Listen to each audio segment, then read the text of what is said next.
All right, we're back here at the Summer Indoor Nationals here at Amy and Hobbies track, Outback Raceway. We're here with the champ, Spencer Rivkin. Spencer's obviously the world champion two-wheel drive modified class, and then just recently won the 1/8 scale Roar Nationals in the Nitro Buggy. Spencer, been on a little bit of a roll, doing pretty well. Kind of backing up that title from Japan, and showing that you kind of belong with the elite drivers. Let's go over a little bit back to the Roar Nationals and 8 scale. Kind of how you did it. Yeah, basically, before the Nationals, we were me, Richard, Brent, all the guys that associated, Donald Dan, Cody Newmandahl, Kevin Cavalier. We're all go to the track together and work as a team and improve what we have and get in the car, to what we like it. And since Dino Dan's came on board, it's kind of been a whole new program for us, which I think it's been very, very successful. We got the Cavalier one at the DNC with a very good battle with Mayfield. Just getting the car very comfortable to drive, improving every run as you hit the track, and staying very consistent throughout long runs. And that's kind of what I did. I had a pretty good success in the seating. I started behind him in the seating run, and then kind of had some problems in qualifying. Things not really going my way, or just couldn't really finish something good. And once the semis came around, it was kind of a different day, different atmosphere, and I think I kind of found my pace back and just kind of cruised in the main. I mean, you got a really good start in the main. Ryan made a mistake there early, kind of on the back section. You kind of got around him right there. And what was it like at that point for you? I mean, did you kind of go, all right, got the lead here now? Did you expect that we're going to be in the lead for about 60 minutes? Yeah, but basically when he crashed, I knew that he was starting to catch me a little bit, which I was totally fine. And then he made another bobble after that, and I kind of picked up the pace and just cruised. Or no, not just cruised, but just kept my own game, and basically my car was just pulling off good lap times without really me having to push. Tires were working great. So I don't know. I think it was just more. It felt like I was just practicing out there for an hour long with Richard. Him just calling me in for pit. That's what we did at Dialed In. It's kind of what it kind of felt like. We were just out there pulling laps for an hour, breaking into motors, what it felt like. Mm-hmm. I mean, at this point, it's getting, in a sense, I mean, kind of the first big race you ever won in 10 scale was the Worlds, and then the first big race you won in 8 scale is the Nationals. So you got a pretty good roll going here.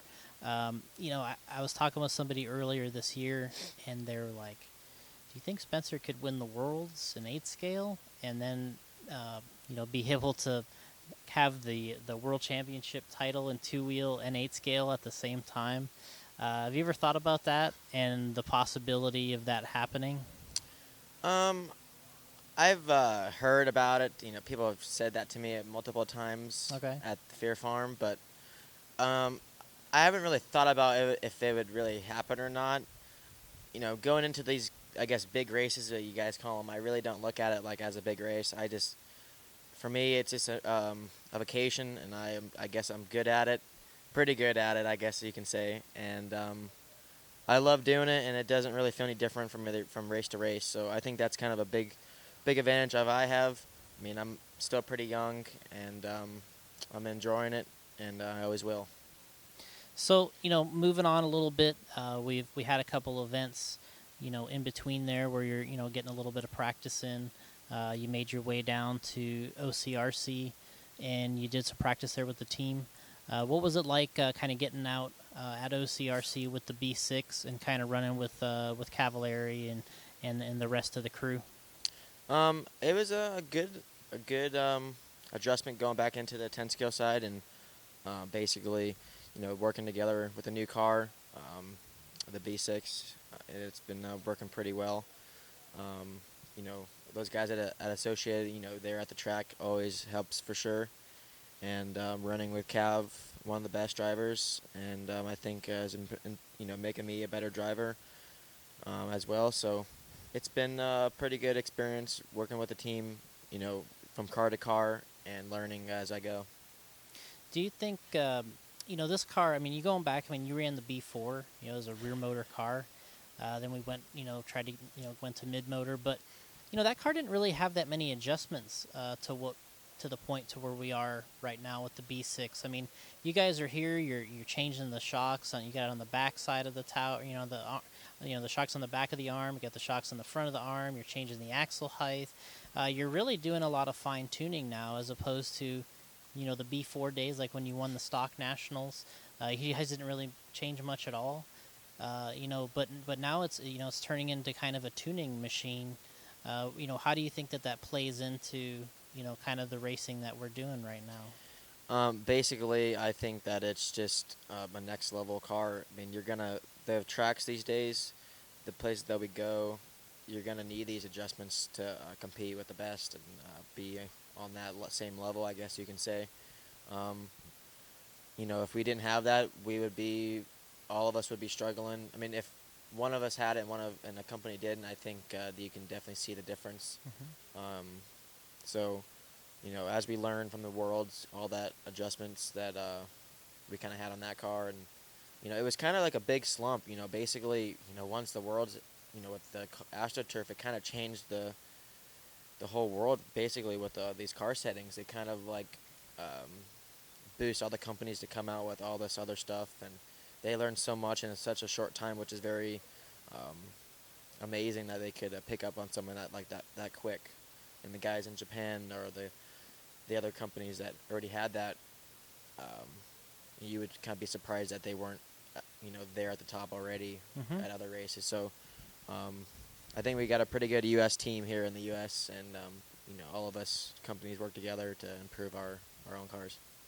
We're kind of jump into here. We're at A Main's track. This is their indoor track here in their warehouse. You've been here a couple times. You've had a lot of success when you're here. You've been here when Ryan Mayfield's been racing. He was running Team Associated there in one of the years. I believe it was 2013 or 14. And then last year you were here, had a lot of success, and this weekend you're doing well, getting some TQs.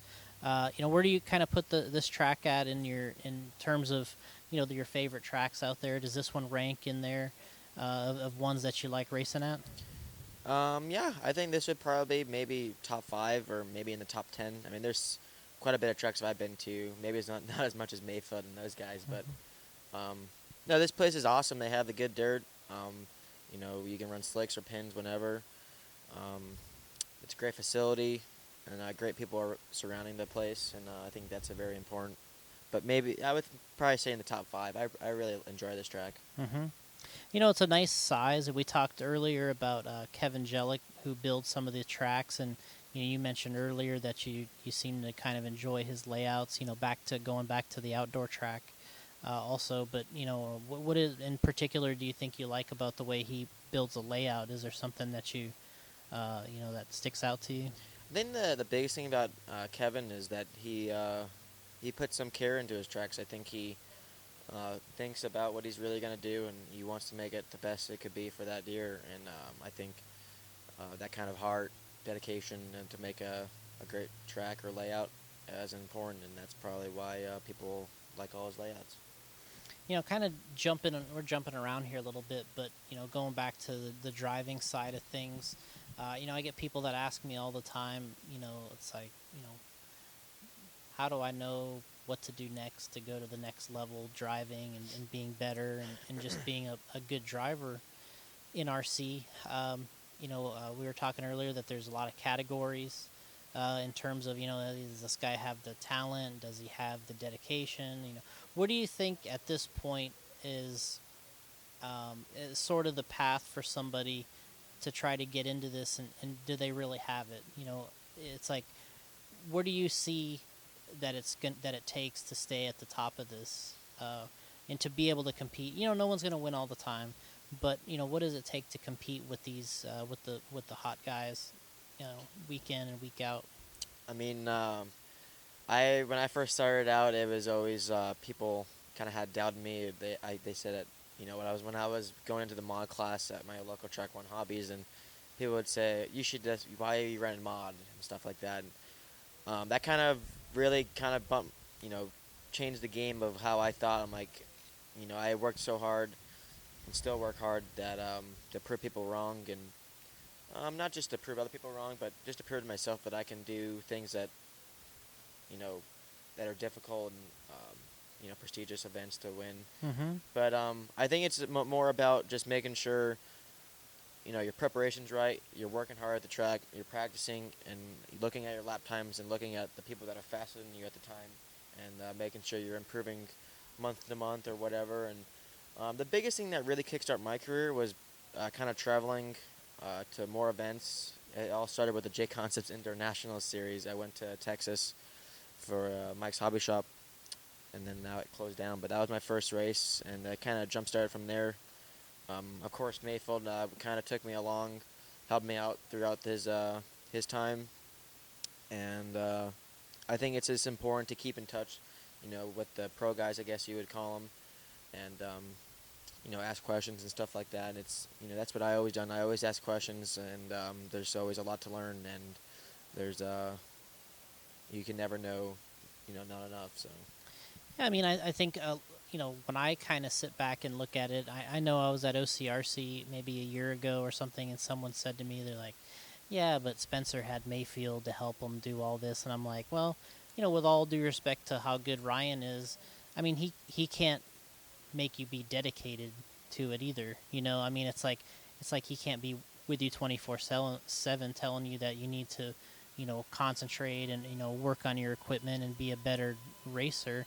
He can help you while you're there, but it's like, I think there's some times where people, they assume that, somebody's got the magic wand, Yeah. but at the same time, it's like, you have to use that to your advantage and to help you. But, what I see is you still have to want it yourself, and it's got to be like, it's got to be almost a 24/7 type of thing where you're, you have that thought on your mind that I want to be better at this. And, to me, when somebody said that to me, I was just kind of like, that it's kind of like disrespectful in a way, because it's like, it's saying, hey, the guy is like, oh yeah, he can just like touch you, and it's like, oh, this guy is going to be faster, but it doesn't really work like that, right? No, it wasn't like I was, like always, pinned next to him and stuff Yeah. like that. It was more about me asking him questions about stuff, about the car, and he wasn't always standing underneath the driver's seat and telling me how to drive. Yeah. Oh, you're going too fast in this section. Yeah. You know, it's the biggest thing that I think I do a little bit differently is I always ask questions. I always talk to Jason. I always talk to Brent Telke. I always talk to friends at home and all about that stuff. Just asking questions, learning what they have to say and taking other people's advice, because you can learn from other people's mistakes, and that's kind of what I've kind of done, I guess you can say, is learning from other people's mistakes and learning driving and setup. Kind of looking for towards the future. We got you got the Hot Rod Shootout coming up next weekend. We got an e-buggy nationals. We got a sidewinder race in Vegas, and then we got the Roar Nationals for electric. So, when you see those events kind of laid out in front of you, you're gonna have it's kind of daunting to think, I got to prep all these cars or at least get ready. But what are some of the things that you do to kind of get ready for a string of events like that? I think what I've done in the past is making sure everything's organized. I talked to my team manager Brent, talked to Jason, getting everything kind of sorted out.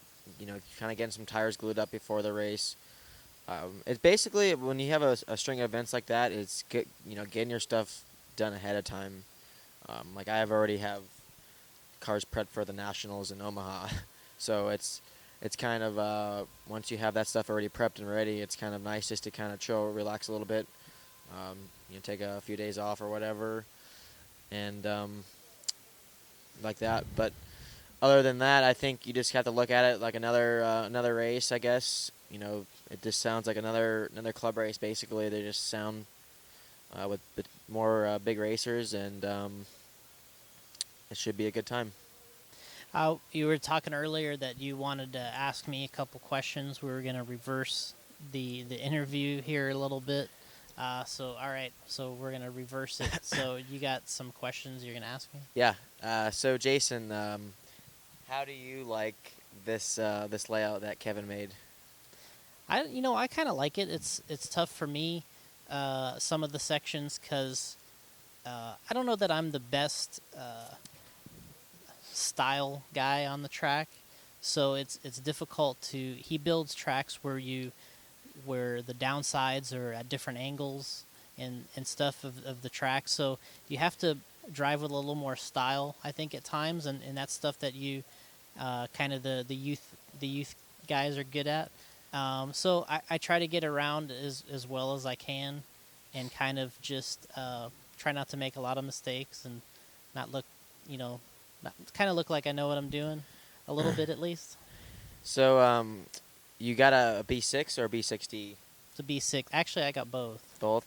So you were texting me a couple questions about the car and how was the build and what are you running this weekend for a car, and you see you got some J Concept parts on it. Mm-hmm. So Yeah, I mean, I built the B6, the day before 4th of July, and just kind of went through and had a great time building the car. Everything went extremely well. Fit together nice. We talked. You kind of set me in the right direction in terms of the setup, and I came here, and it was great to put the new parts on the car that we're making. We did a nice video with that, and so I like to keep the thing looking nice and have a nice looking car and pretend like I'm one of you guys out there in the pits. cool. So last I see you have the S2 body on there. Mm-hmm. I can't wait to run that thing. How's your thoughts about that body, and have you tried the stock body, or which one do you prefer? I haven't driven both bodies because the first time I came here was with that car brand new with the S2. And, all I'm going to go on is, how you guys react to the different bodies and what it looks like. I like to watch you guys drive with the different equipment. It's a little better than me because my drivings tend to be, I'm not really getting everything the car has out of it. And you guys seem to push the limit, and you can see where one might be better than the other. But from my perspective, it's still the World Championship body. It's the one you used. To me, it's that style. Looks good. It performs well. It looks similar, but at the same time, it's a whole different. It's kind of a different animal when you have to put it on another chassis, and it's a lot of work to make it fit another car. And we're going to have that style for a couple new cars. Guys have asked us Yokomo, X-Ray, but yeah, we're excited about the S2. Lastly, I see that you got a few good runs so far. You think this last run in two-wheel drive, you think you can make the main and maybe get in the top 5 overall or something like that? I think I'm going to go top 10 this round, and I'm going to make the main, and then I'll let you go when you're coming around to lap me. Cool. All right. This is Jason. I'm Spencer, and we'll see you next time.